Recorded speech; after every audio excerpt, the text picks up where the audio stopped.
Welcome to Parliament TV. I am Elena Donis. This week in Parliament, questions for oral reply by the Economics Cluster 5 ministers, a ministerial briefing statement by the Minister of Basic Education in the National Assembly, virtual mini-plenary sessions, and the National Council of Provinces committee oversight visits are some of the key highlights of the business of Parliament this week.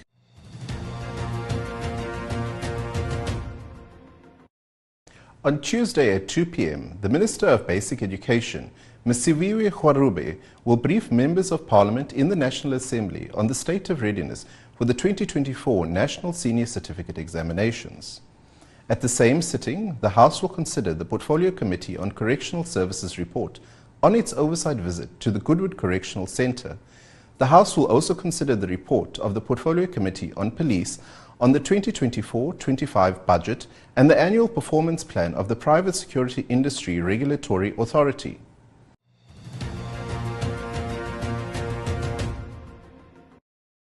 On Wednesday at 3 p.m, the Economics Cluster 5 ministers will appear before the National Assembly to respond to questions for oral reply. The cluster comprises ministers responsible for national departments of land reform and rural development, public works and infrastructure, small business development, tourism, trade, industry and competition, transport, science and technology and innovation. In line with Section 92(2) of the Constitution, Parliament uses question and answer sessions to scrutinise and oversee executive action as one method of holding the executive arm of the state accountable.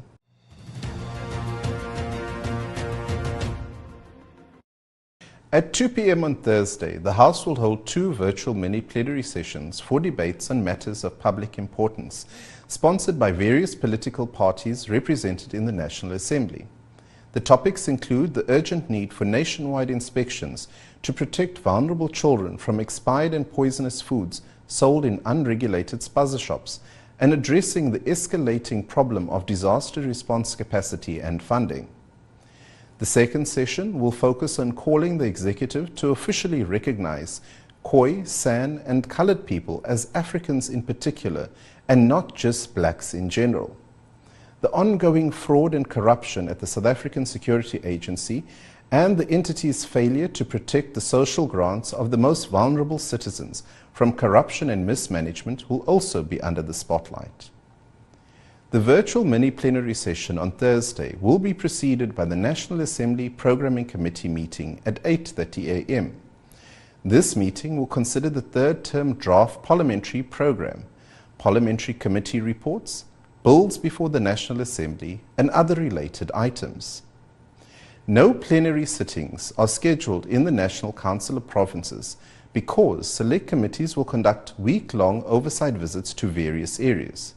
The Select Committee on Social Services will be overseeing various elderly care facilities across the Western Cape. The visit to the elderly aligns with the committee's deliberations over the Older Persons Amendment Bill, which is now in the provinces for public participation. The Petitions and Executive Undertaking Select Committee will be in Gauteng in the West Rand to conduct oversight visits on sinkholes. This is a result of a petition from a member of the public submitted to the NCOP calling for a national disaster area to be declared.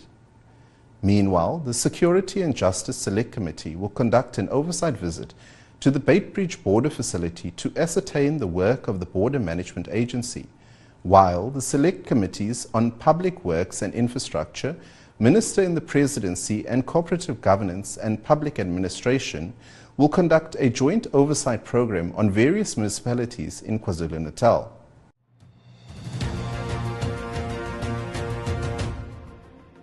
Parliament continues to fulfill its constitutional responsibilities. Much of Parliament's lawmaking and oversight work, which includes public participation and involvement, is carried out through its committees. There are 20 committee meetings scheduled for this week.